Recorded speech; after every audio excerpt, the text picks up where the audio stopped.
Biden at the White House today trying to sell his infrastructure plan to the public. He's pushing back on Republican lawmakers' notion that the $2 trillion plan is too expensive and includes far more agenda items than that they feel have nothing to do with infrastructure. Here's ABC's Ike Ejiochi with more. The president at the White House Wednesday speaking to Americans about his more than $2 trillion infrastructure plan. It's a plan that puts millions of Americans to work to fix what's broken in our country.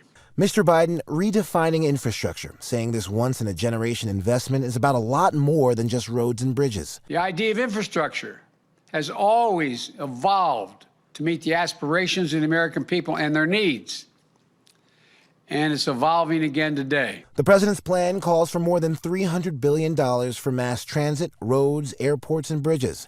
It also includes $45 billion to replace lead pipes, $100 billion to expand broadband internet, $174 billion is earmarked for creating the infrastructure needed for electric cars, and $400 billion to expand care and housing for the elderly and people with disabilities.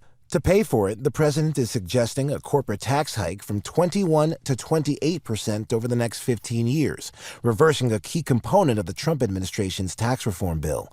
The plan receiving support from the corporate world, Amazon's Jeff Bezos signaling his approval for the bill. Commerce Secretary Gina Raimondo. Every business leader I talk to, big and small, agrees we must make these investments in infrastructure in order to compete. Meanwhile, key Republicans like Senate Minority Leader Mitch McConnell claim the bill is too costly and say it fails to address infrastructure needs. It's a whopping tax increase on the most productive parts of our society. There's more money in there for electric cars than there are for roads and bridges.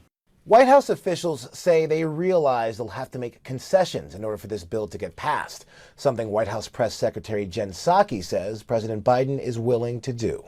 Ike Ejiochi, ABC News, Washington.